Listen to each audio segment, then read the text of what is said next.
네, 안녕하세요. 강선아입니다. 저는 은유의 이중 재현 구조라는 주제로 발표를 할 텐데요. 일단 발표문을 읽도록 하겠습니다. 줄리엣은 태양이다. 내 마음은 호수요와 같은 표현들은 대표적인 은유의 사례들이다. 이러한 은유는 의미 전달의 수단인가 단지 수사적 장치인가? 은유의 주된 역할이 수사적인 것이라고 생각하는 사람들은 은유를 재현이라는 주제 아래 다룬다는 사실을 의아하게 여길 수도 있다. 재현이란 어떤 내용의 전달을 전제하는 개념이기 때문이다. 다른 한편 은유가 의미를 전달하는 수단임을 당연히 여기는 이들도 있다. 이들에게 은유는 다른 일상적 언어와 마찬가지로 의미를 전달하는 기능을 한다는 점에서 특별할 것이 없는 언어적 재현일 뿐이다. 이 논문은 은유가 재현으로서 기능하지 않는다는 생각과 은유가 단순한 재현이라는 생각, 이 두 가지 입장 모두 은유 본성에 대한 오해임을 보인 후 은유는 이중 재현 구조를 가지고 있다는 주장을 살펴볼 것이다. 우선 은유의 본성이 예술의 본성과 유사하다는 단토의 주장을 검토하고 단토 역시 은유의 재현적 본성의 일부만을 지적하고 있으며 단토가 다루지 못하는 은유의 재현적 특성을 가능세계 의미론을 통해서 드러낼 수 있는 가능성을 모색해 볼 것이다. 첫 번째, 은유가 재현이 아니라는 입장. 은유가 재현이 아니라는 주장은 일견 반직관적이라는 인상을 준다. 은유는 의미를 전혀 전달하지 않는 표현이라기보다 겉으로 드러나는 의미와 다른 의미를 전달한다는 것이 상식적인 견해이기 때문이다. 그러나 데이비스는 이러한 상식에 반해서 다음과 같이 주장한다. 은유는 그 단어들을 가장 글자 그대로 해석했을 때 그것들이 의미하는 것을 의미하며 그 이상은 어떤 것도 의미하지 않는다. 즉, 내 마음은 호수요라는 은유는 말 그대로 내 마음이 호수라는 의미이며 그 외에 다른 의미를 전달하지 않는다는 것이다.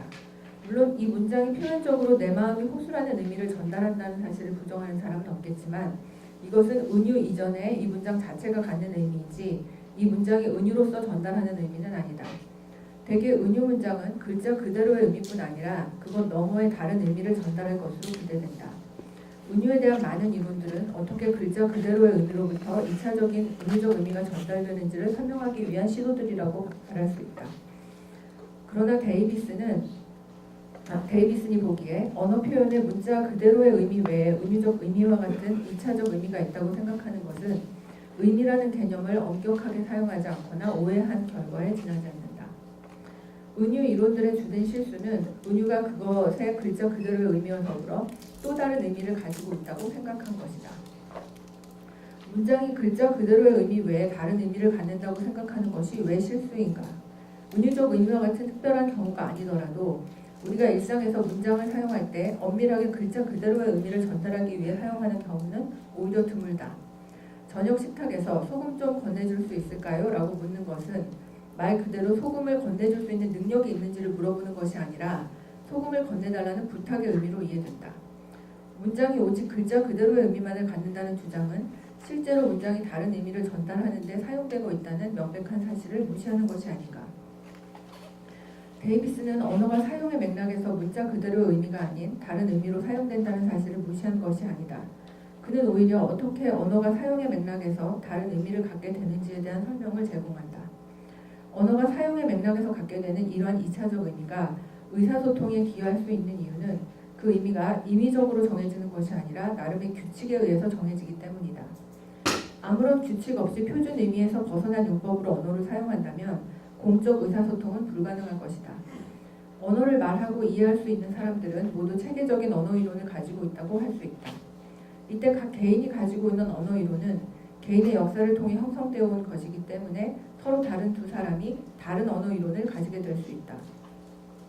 서로 다른 언어 이론을 가지고 있는 사람들이 만났을 때 성공적인 의사소통이 이루어지기 위해서는 서로 다른 이론을 조율해서 임시로 두 사람 사이에 공통된 이론을 형성할 필요가 있다. 문장이 엄밀하게 글자 그대로의 의미로 사용되지 않고 사용의 맥락에 따라 다른 의미를 가지면서도 의사소통에 성공할 수 있는 이유는 이렇게 이론을 조정하는 과정이 동반되기 때문이라고 가정해 볼 수 있다. 그러나 사용의 맥락에 따라 그때그때 조정해야 하는 이론은 비록 실제 의사소통에 기여하기는 하지만 언어적 의미에 대한 좋은 이론이라고 할 수 없다. 데이비스는 진정한 언어 의미 이론은 체계성, 공공성, 규칙 준수라는 세 가지 조건을 만족시켜야 한다고 주장한다. 언어의 사용 맥락에서 의사소통을 가능하게 하는 이론들은 이런 세 가지 조건을 모두 만족시키지를 못하기 때문에 진정한 언어 의미 이론이 될 수 없다. 의사소통이 이루어지기 전에 개인이 가지고 있는 언어 이론은 공공성 조건을 만족하지 못하고 의사소통 참여자가 대화의 맥락에서 임시로 구성한 언어 이론은 규칙 준수라는 조건을 위반하게 된다. 이러한 세 가지 조건을 만족하는 언어 의미 이론은 사용 맥락과 독립적으로 언어 표현의 의미를 부여할 수 있는 이론이고 이러한 맥락 독립적인 의미만이 진정한 설명력을 가질 수 있다는 것이 데이비슨의 생각이다. 데이비슨이 언어 표현의 맥락 독립적인 의미를 부여하는 방법은 그 언어 표현이 참여되는 조건에 따라 의미를 주는 것이다. 다시 말해 언어 표현의 의미가 그 언어 표현이 세계의 사태와 대응되는지 여부에 의해서 의미가 부여되는 것이다.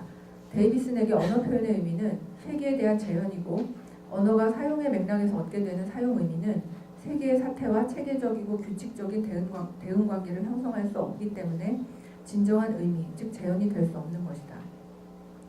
사용 의미가 체계적으로 사태에 대응될 수는 없지만 사용의 맥락에서 임시로 조정된 규칙을 통해 어떤 문장이 임시로나마 특정 사태를 재현할 수 있는 가능성을 고려해 볼 수 있다.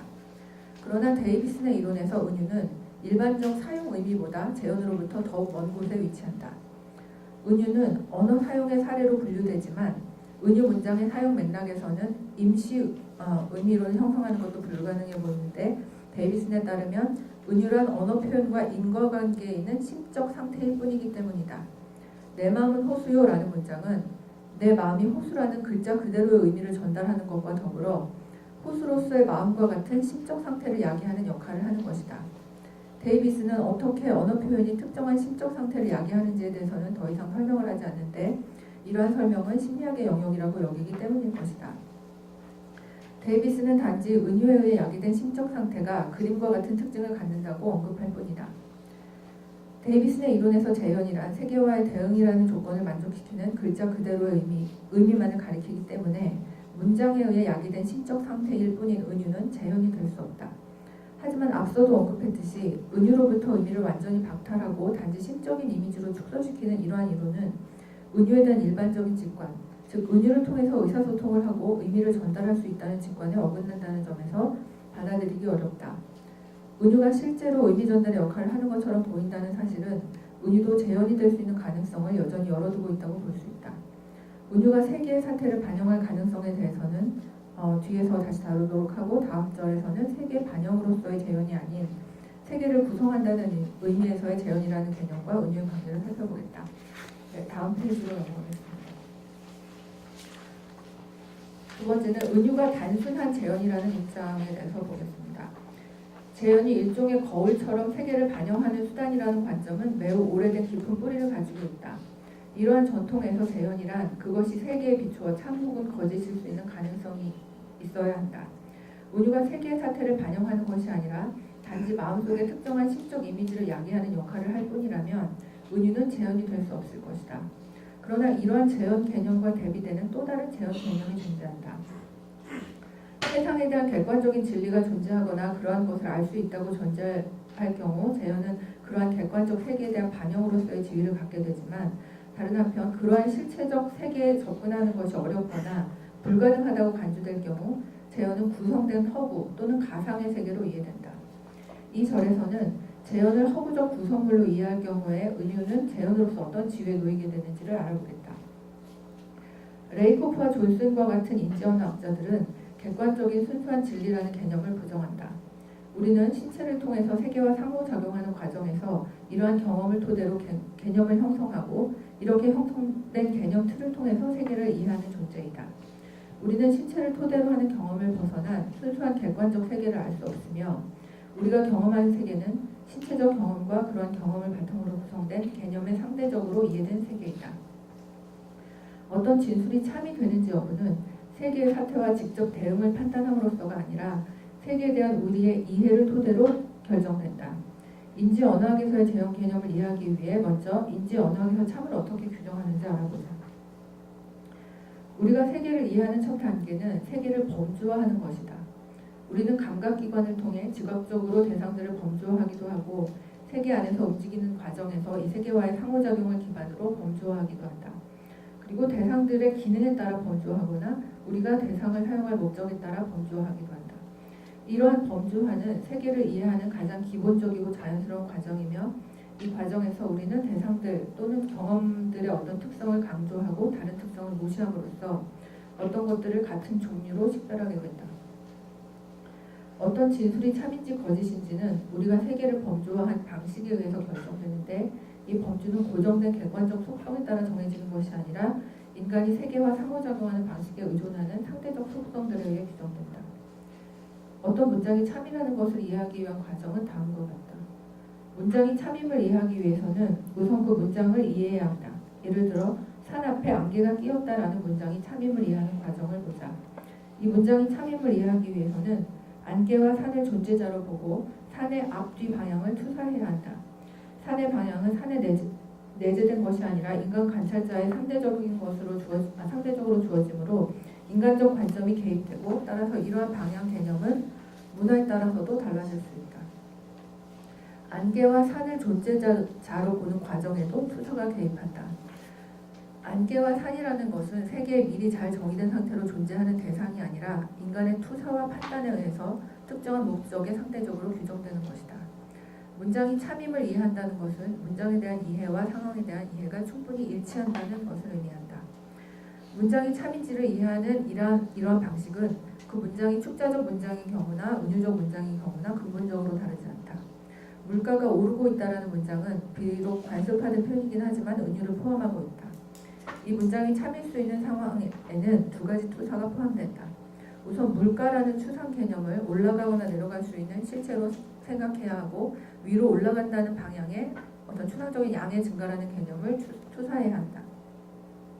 이 경우는 물가라는 추상적 개념을 물리적 실체와 같은 것으로 이해하고 마찬가지로 추상적인 물가가 올라간다는 개념을 물리적 방향을 투사해서 이해해야 한다. 위에서 예로 든 산 앞에 안개가 끼었다라는 문장을 이해하는 과정과는 다르다. 위 문장에서 산과 안개, 앞에와 같은 개념들은 모두 물리적 대상에 적용되는 개념이기 때문에 산의 물리적 방향을 우리 자신의 물리적 방향을 토대로 이해할 수 있다.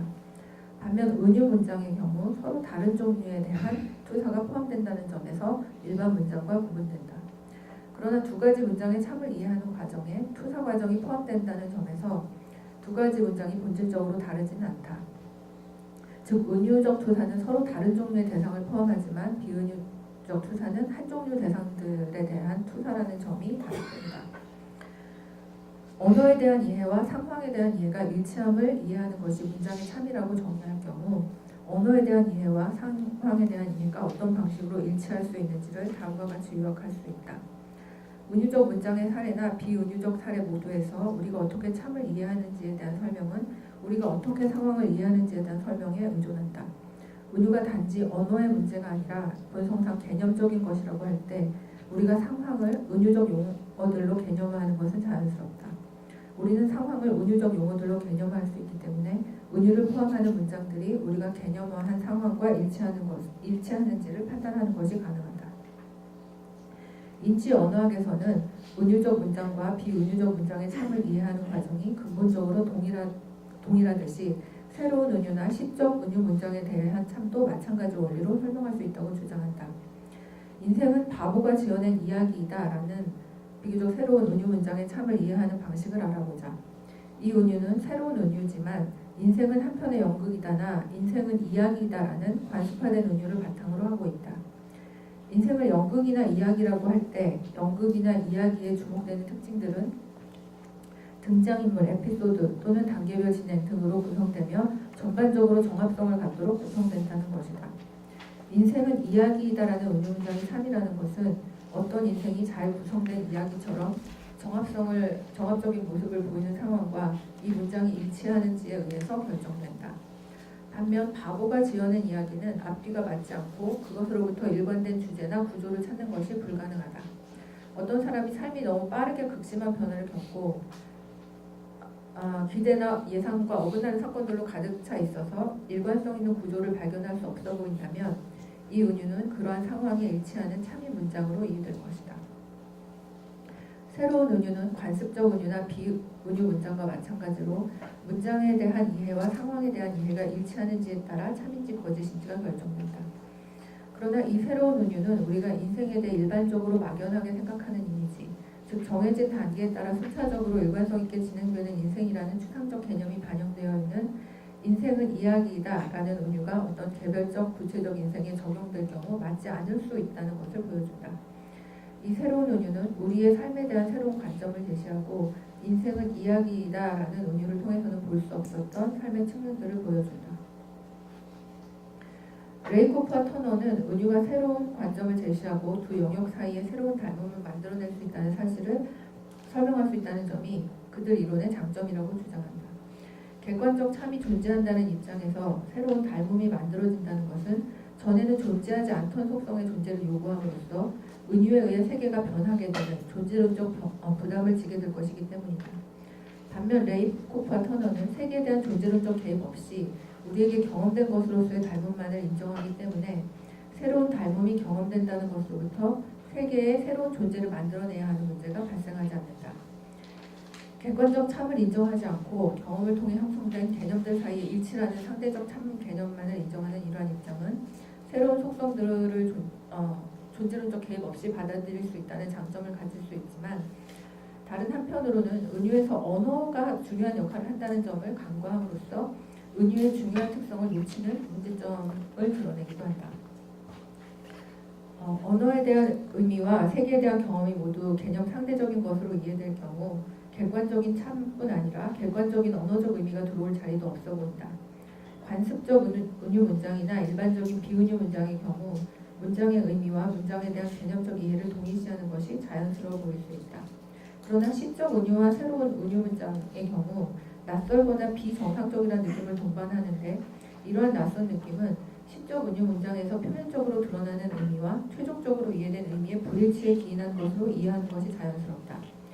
예를 들어서 물가가 올라간다는 관습적 은유 문장을 들었을 경우에는 낯설거나 일상적인 언어 사용에 어긋난다는 느낌을 받지 않는다. 반면에 내 마음은 호수요 같은 시적 은유 문장의 경우에는 이 문장의 글자 그대로의 의미에 대한 낯선 느낌이 은유적 의미를 찾도록 하는 동기를 제공한다.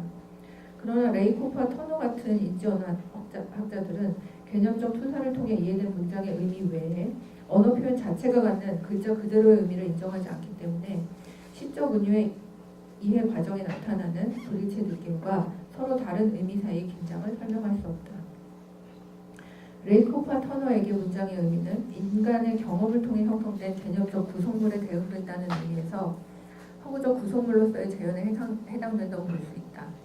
문장의 의미는 그것이 일반적 문장이거나 은유 문장이거나 모두 개념적 구성물이라는 점에서 차이가 없고 모두 동일한 재현의 지위를 누리고 있다. 그러나 이러한 도식에서는 시적 은유가 서로 다른 층위에 있는 의미들 사이의 관계를 통해 작용한다는 사실을 설명할 수 없다. 새로운 은유나 시적 은유가 기존 상식적 관점과 다른 새로운 관점을 제공한다는 것은 상식적 관점에 대한 인식을 전제로 한다. 즉 상식적 관점과 새로운 관점이 모두 제시되어야 후자가 전자와 다르고 새롭다는 것을 알 수 있게 되는 것이다. 앞절에서 보았듯이 재현이 객관적 세계를 반영한다는 의미를 가질 경우 은유 문장은 그것이 글자 그대로 의미하는 것을 의미한다는 점에서 재현한다고 할 수 있지만 은유적 의미는 재현되지 않는다. 반면 인지 언어학에서처럼 재현이 구성된 세계를 의미할 경우 은유적 의미는 은유 문장에 의해서 재현된다고 할 수 있지만 은유 문장과 일반 문장이 이해되는 방식의 차이를 전제해야 하는 은유의 경우 구성된 세계로서의 재현뿐 아니라 객관적 세계를 전제하는 재현도 필요로 하는 것으로 보인다. 다음 절에서는 은유가 재현과 같은 이러한 이중적 관계를 통해 은유와 예술의 본성을 함께 해명하려고 하는 단토의 시도를 살펴보겠다. 네, 은유가 이중 재현이라고 하는 단토의 견해를 3절에서 보겠습니다. 단토는 예술작품과 단순한 재현의 차이점이 무엇인가를 고민한 끝에 다음과 같은 논제를 이끌어낸다. 범주적으로 단순한 재현과 대비되는 예술작품은 무엇이 재현되었는지를 완전히 해명하더라도 완전히 해명되지 않는 방식으로 재현이라는 수단을 사용한다. 단토는 예술작품이 단순한 재현과 구분되는 방식을 보여주기 위해 리텐슈타인의 세잔 부인의 초상을 예로 든다.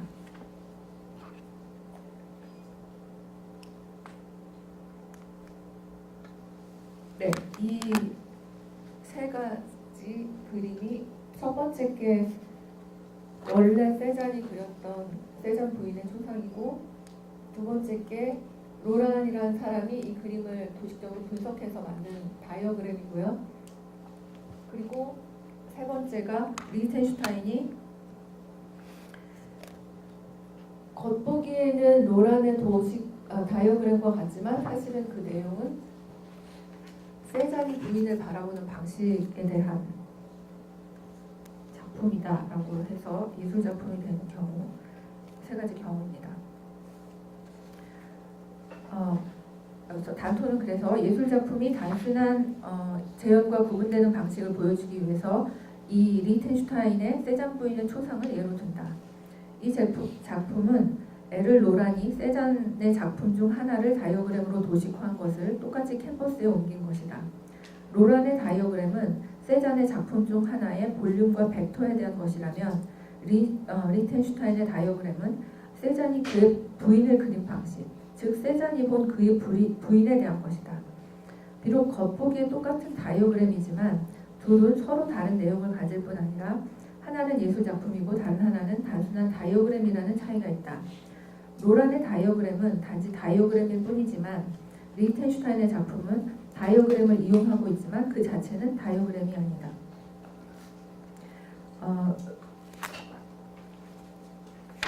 네, 이거 단토의 인용문은 먼저 띄겠습니다. 70페이지 인용문 다음부터 단토는 예술작품이 단순한 재현과 구분되는 것은 예술작품이 재현과 더불어 표현을 하기 때문이라고 분석하고 있지만 표현이 무엇인지를 분명하게 정의하는 것이 어렵다는 점을 명시적으로 인정하고 있다. 그는 표현이 스타일, 수사, 은유와 마찬가지로 잘 정의되지 않은 개념이지만 예술작품 개념을 분석하는 동일한 지점에서 발견되는 공통된 개념들로서 이들이 공통 구조를 가지고 있을 것으로 추측한다. 따라서 스타일, 수사, 은유의 구조를 밝히는 것이 예술을 단순 재현과 구분해주는 특징을 밝히는 데 기여할 수 있을 것으로 가정을 하고 있습니다. 바로 이 지점에서 은유의 구조를 밝히는 것이 예술의 본성을 이해하는 것과 관련이 됩니다. 지금까지 예술작품을 단순 재현과 구분하는 성질이 무엇인지에 대한 단토의 견해를 보았는데 이러한 내용은 은유와 재현이라는 이 글의 주제에서 다소 벗어난 것처럼 보일 수 있다. 그러나 단토의 추측이 옳다면 은유의 구조를 밝히는 것은 예술작품의 본질을 이해하는 데 기여할 수 있을 것이다. 단토가 은유를 표현, 수사와 동일한 구조로 분석하려는 기획에서 엿볼 수 있듯이 단토의 은유 분석은 은유가 시적 태도를 야기하는 방식을 중심에 놓는다. 은유는 대표적 수사적 비유법 중 하나이고 수사법의 기능은 담화의 청자가 담화의 주제에 대해 특정한 태도를 취하도록 유도하는 것이다. 그리고 수사법의 목적은 의도적으로 재현된 대상에 대한 어떤 태도를 야기하도록 하는 것이다. 예술의 주요 역할 중 하나 역시 단지 세계를 재현하는 데 그치지 않고 우리가 세계를 특정한 태도와 특별한 관점으로 보도록 하는 방식으로 세계를 재현하는 것이다. 예를 들어서 어떤 조각가가 나폴레옹을 로마 황제로 재현한다면 이 조각가는 단지 로마 황제가 입었을 것으로 간주되는 의상을 입은 나폴레옹을 재현하는 것이 아니라 그 조각을 보는 사람이 위대한 로마 황제에 대해 취하는 데 적합한 태도를 나폴레옹에게 취하도록 의도한 것이다. 이 조각상은 권위, 위엄, 권력 등에 대한 은유이며 로마 황제로서의 나폴레옹과 같이 그러니까 A as B, B로서의 A라는 형식의 기술과 묘사는 항상 은유적 구조를 갖는다. 그러나 이러한 형식을 갖춘 기술이나 묘사가 항상 은유로 성공을 거두는 것은 아니다. 이러한 형식의 기술이나 묘사가 은유로 성공하기 위해서는 청자가 은유를 이해하기 위한 충분한 지식을 갖고 있다는 사실이 전제되어야 한다. 로마 황제로서의 나폴레옹이라는 은유는 나폴레옹이 당시 어떤 복장을 입었는지에 대해 알고 있으며 나폴레옹이 로마 황제와 같은 차림을 하는 것이 역사적으로 잘못되었다는 것을 알고 나폴레옹이 입은 옷이 로마 황제가 입었을 법한 것임을 알아야 할 뿐 아니라 조각가는 왜 나폴레옹에게 저런 옷을 입혔을까라는 질문에 대한 답으로서 은유를 지각할 수 있는 능력이 있는 청자에게만 은유가 될 수 있다.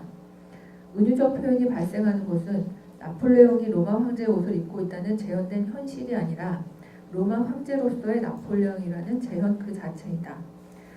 은유 표현이 로마 황제로서의 나폴레옹이라는 재현에서 발생한다고 할 때 재현은 이중적 구조를 가지고 있다. 즉, 이 은유는 로마 황제로 재현된 나폴레옹을 재현한다는 의미에서 이중적 재현이다.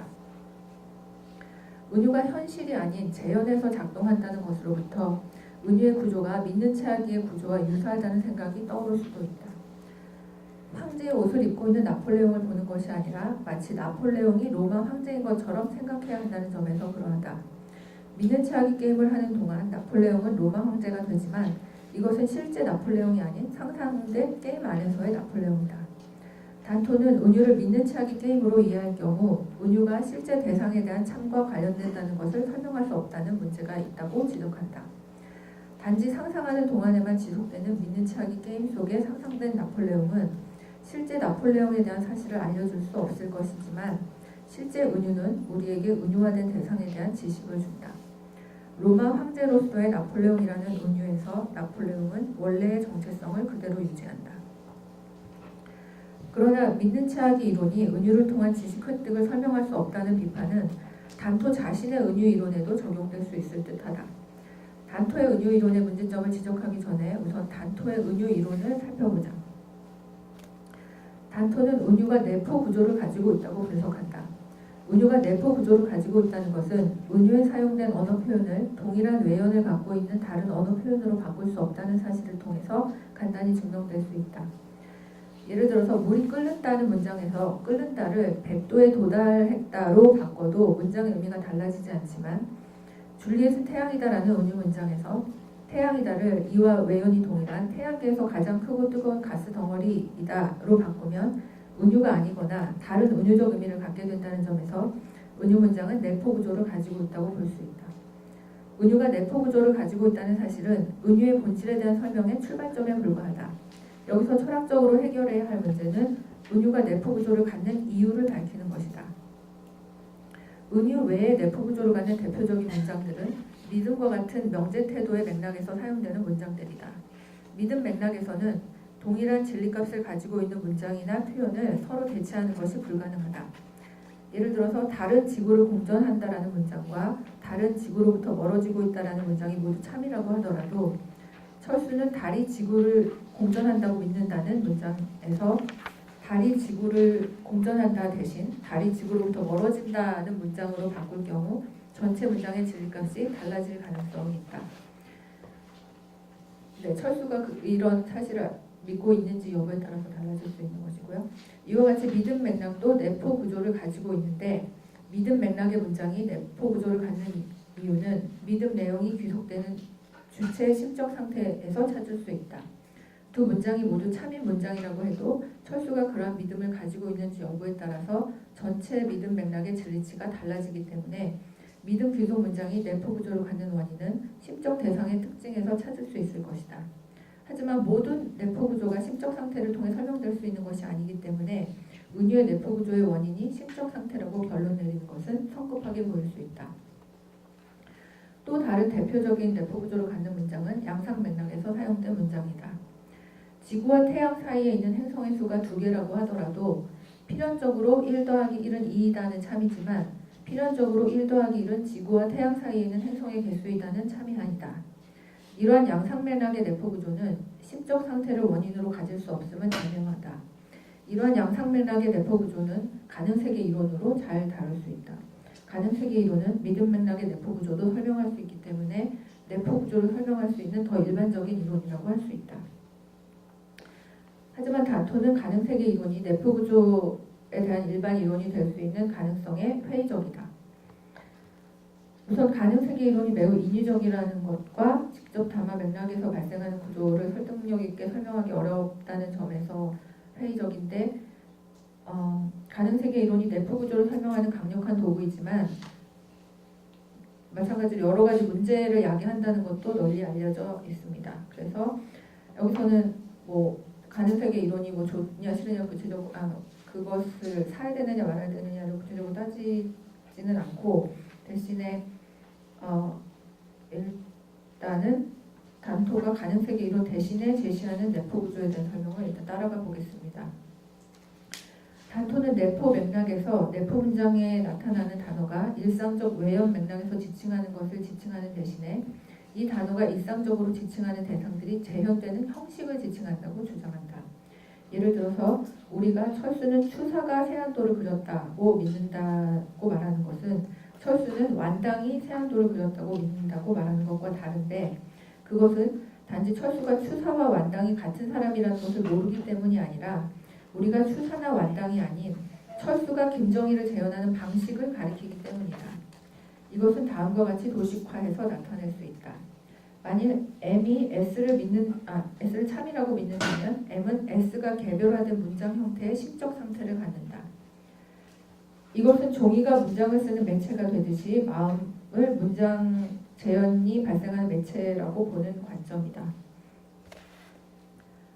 이제 은유의 단토의 내포 맥락에 대한 이론을 적용해보자. 이 이론에 따르면 은유는 재현과 재현에 대한 지칭으로 구성된다. 로미오가 줄리엣의 태양이다라고 말할 때 로미오는 이렇게 말하고 있는 것이다. 줄리엣을 이 재현을 통해 보라.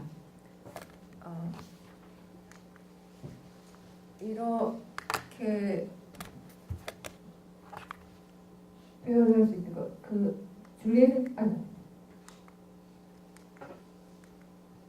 줄리엣은 태양이다라는 말을 단토가 분석하기에는 줄리엣은 이것이다라고 하면서 그 태양이 어떻게 로미오 안에서 어떻게 재현되었는지를 보여주는 거지. 그 재현의 형식을 가리키는 것이다라고 분석을 하고 있습니다. 그래서 줄리엣은 저것이다라고 말하고, 이 과정에서 태양이라는 일반 개념이 로미오에 의해서 어떻게 특성, 속성이 두드러지는지. 그래서 은유 맥락에서 태양은 로미오가 태양을 재현하는 방식, 로미오의 특정 심적 상태로 환원되는 것이다. 데이비슨 역시 내포를 단토와 같은 방식으로 분석하는데, 그러니까 지금 이 단토가 분석하는 방식이 데이비슨이 온세인댓에서 그 내포를 분석하는 방식하고 같다고 볼 수 있는데요. 데이비슨 역시 내포를 단토와 같은 방식으로 분석하는데 두 사람이 내포에 대한 유사한 견해를 갖고 있다는 점에서 단토의 은유 이론이 데이비슨의 은유 이론과 마찬가지 문제점을 드러내는 것은 전혀 놀랍지 않은 규격이라고 볼 수 있다. 단토는 데이비슨과 달리 은유가 작동하는 방식을 상세하게 설명하고 있으며 은유가 재현하는 방식을 재현하는 이중 재현의 구조를 가지고 있음을 밝혔다는 점에서 은유 이론에 기여하는 바가 있다고 평가할 수 있다. 그러나 단토의 은유 이론은 역시 은유를 단지 심적 현상으로 환원시킴으로써 은유로부터 재현의 역할을 박탈하는 결과를 가져오고 만다. 앞서 단토는 은유에 대한 믿는 체하기 이론이 은유가 지식에 기여한다는 점을 설명할 수 없다는 문제가 있다고 지적하였다. 그러나 다른 논문에서 단토는 은유는 수사적 도구일 뿐이며 은유의 인지적 기여에 대해서는 회의적인 입장을 가지고 있다고 밝히고 있다. 일견 서로 충돌하는 듯이 보이는 이 두 주장은 결국 은유에 대한 비인지주의로 귀결된다. 은유가 지식에 기여한다고 할 때 단토가 의미했던 바는 소설을 읽을 때 독자가 스스로를 주인공과 동일시하는 과정에서 이걸 일종의 은유라고 보는데요. 인생에 대한 새로운 통찰을 얻게 된다는 의미로서의 지식이며 과학적 지식과 같이 세계에 대한 객관적 지식을 의미하는 것이 아니었다. 즉 은유가 객관적 지식의 전달에 기여할 가능성, 은유가 세계에 대한 충실한 반영으로서의 재현이 될 가능성에 대해서 단토는 회의적 입장을 취하고 있는 것이다. 단토는 은유가 예술작품과 같은 구조를 가지고 있다고 일관되게 주장하고 있는데 예술작품과 단순한 재현이 구분되는 것은 예술작품은 재현과 더불어 표현을 한다는 점이라고 했다.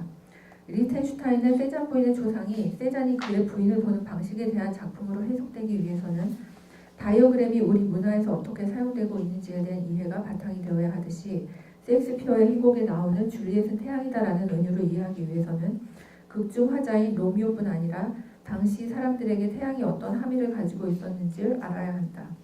이처럼 은유를 이해하기 위해서는 특정 지식이 전제되어야 한다. 어떤 문화의 특정한 지식이란 다시 말해서 어떤 대상이 그 문화에서 재현되는 방식이라고 볼 수 있다.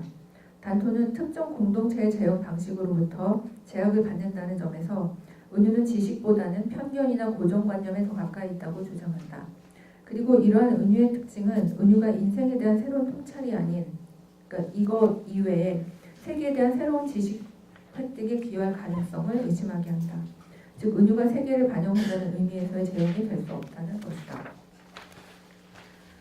그러나 은유가 특정 제어 방식을 전제한다는 것으로부터 그 제어 방식에서 벗어난 새로운 지식, 새로운 제어 방식을 발견하는 것이 불가능하다는 결론은 따라 나오지 않는다.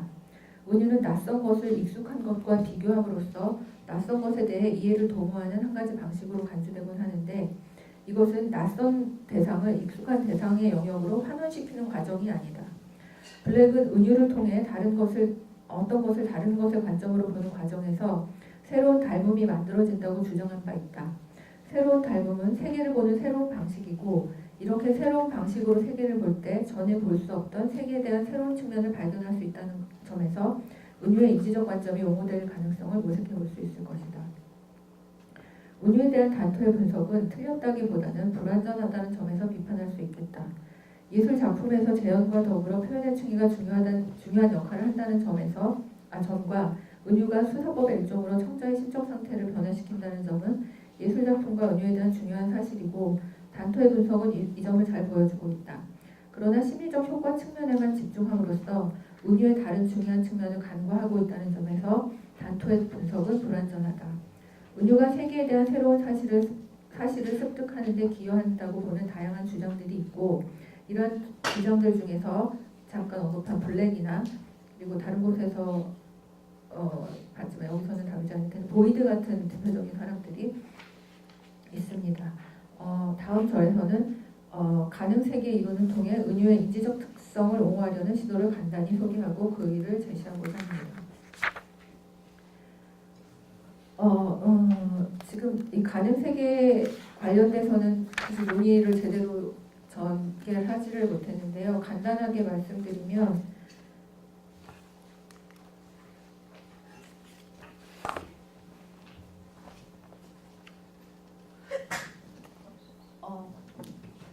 제가 슈타인하르트의 가능세계 은유 이론을 하려고 했는데 사실 시간도 부족하고 해서 제대로 소개를 못했고 그러니까 요점은 슈타인하르트에 따르면 줄리엣의 태양이다와 같은 이런 문장은 애매어라고 분석을 하는데요. 그러니까 문자 그대로 줄리엣의 태양이다라는 의미도 갖고 또 은유적인 의미로는 그러니까 창문과 동쪽 그다음에 이런 두 가지 상황과 거기 각각 해당하는 줄리엣과 태양을 서로 유비를 해서 해석을 하는 그래서 의미를 이끌어내는 그런 방식 두 가지 의미를 모두 가지고 있고 네 그런 과정에서 이 문자 그대로 의미와 은유적 의미가 동일하게 논리적 실제하고 연결이 된다고 주장을 하고요. 네, 그리고 이것과 이거는 시적 은유라고 볼 수 있고 비교해서 볼 만한 이런 과학에서 사용되는 은유를 예를 들어서 어떻게 은유가 참 인지적인 역할을 할 수 있는지를 보여주는데 그러니까 빛은 파동이다라는 그러니까 빛의 매질과 소리의 매질이 유기됨으로써 에테르하고 공기 그래서 에테르라는 어떤 가상의 존재나 물질 뭐 이런 것을 가정을 했던 이 지금은 거짓이라고 밝혀진 은유라는 점에서 그러니까 오히려 역설적으로 이게 거짓이라고 밝혀졌다는 점에서 인지적으로 기여를 할 수 있다는 거죠. 그리고 지금 과학 이론에서 많은 부분들이 아직 참 거짓이 논란이 될 수 있는 여러 가지 그런 가설들 그런 부분에서 은유가 중요한 역할을 하고 있는데 네 이런 것을 볼 때 은유가 단지 심적 상태로 환원되지 않는다는 것을 볼 수 있을 것 같고요. 그래서 슈타인하르트의 주장은 실존적이며 인위적 의미가 모두 실제 논리적 구조에 따라서 선이거나 거짓이 된다. 그러니까 같은 맥락에서 참거짓이 밝혀진다고 설명하고 있습니다. 네, 결론을 그냥 간단하게 읽는 것으로 마무리하겠습니다. 지금까지 재현을 세계의 반영으로 보거나 허구적 구성으로 보는 두 가지 입장에서 은유가 어떤 재현적 지위를 가질 수 있는지를 살펴보았다. 은유가 단순히 한 층의 재현이라고 분석할 경우 은유의 여러 특징들이 해명되지 않은 채 남겨지는 한계가 있었다.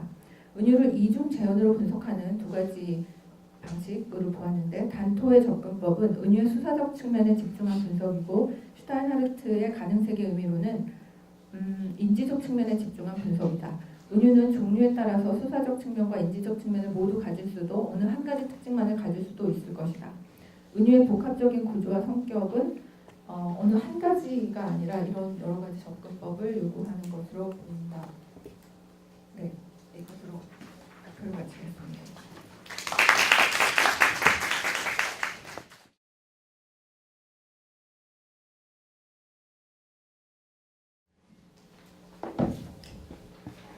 그냥 빠르게 짧게 얘기하겠습니다. 시간에 압박이 있는 것 같은데요. 그래서 세 가지 정도 적어봤는데요. 두 개는 이제 질문이라고 생각할 수 있죠. 하나 마지막 세 번째는 이제 제 생각 같은 건데, 두 개, 첫 번째는 이제 은유에 대해서 갖고 있는 우리의 직관이 뭘까라는 거에 대해 생각을 해보고, 그걸 통해서 발표문에 대해서 의문을 제기한 거고, 두 번째는 이제 이중이라는 게 도대체 무슨 얘기인가라는 거. 그 점을 통해서 좀 질문을 하려고 했고, 첫째는 이제 제가 이중성이라는 게 뭔지에 대한 제 생각 같은 거 그냥 이런 거 한번 적어봤습니다. 첫 번째를 읽겠습니다. 발표자는 은유가 갖고 있는 진정한 재현적 본성이 무엇인지 찾으려고 하는 것입니다. 그런데 이를 위해서는 은유가 갖는 재현적 본성을 보고하는 견해를 어떻게 해서든 넘어서야 한다고 발표자는 생각하는 듯하다.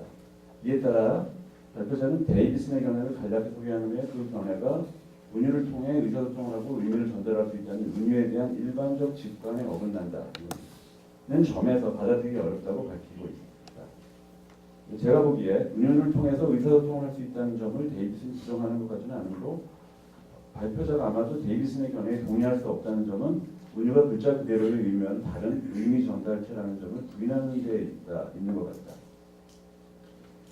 여기서 논평되는 몇 가지 의미를 갖게 된다. 우선 은유가 의미를 전달할 수 있다는 것은 우리가 갖고 있는 은유에 관한 일반적 직관인가.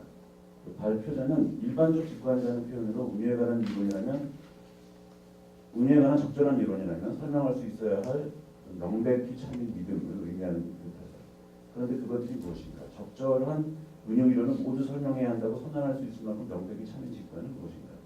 예를 들어 데이비스 같은 사람은 이제 성공적이지 못한 은유는 없다라고 말하는데, 이는 은유에 관한 직관이라고 할 수 있는가, 아니면 반대로 은유에 관한 직관에 대한 도발인가? 또는 적절한 은유와 부적절한 은유라는 구분을 넘어서서 참인 은유와 거짓인 은유를 구별할 수 있다는 것은 일반적인 직관 속합니다. 예를 들어서 파랗게 돋아나는 색상은 망명적이고의 집회다. 이 문장은 거짓입니다. 발표자가 생각하는 은유에 관한 일반적 직관, 이런 게 뭔지 좀 궁금했다는 겁니다. 두 번째는 이제 이중에 관한 얘기인데, 발표자는 여러 곳에서 은유의 이중적 구조를 말하고 있다. 논평자가 보기에 이중이라는 말은, 그러니까 이중이라는 표현이 의미하는 바는 이것저것에서 조금씩 다른 것 같다. 우선 제목 자체가 은유의 이중 재형 구조입니다. 둘째로 2절이 끝나는 마지막 문장에서 이렇게 얘기하는데, 구성된 세계뿐만 아니라 객관적 세계를 전제하는 두 가지 재현 개념이라는 표현이 등장하고, 이를 은유가 재현과 갖는 이중적 관계라고 지칭하고 있습니다. 셋째로 단표의 견해를 설명하면서 은유는 재현하는 방식을 제한하는 이중 재현의 구조를 갖는다라고 말합니다. 넷째, 슈타인하르트를 간략히 논하는 4절에서도 은유의 문장이 문자 그대로의 의미와 은유적 의미라는 이중의를 갖는다라고 말하고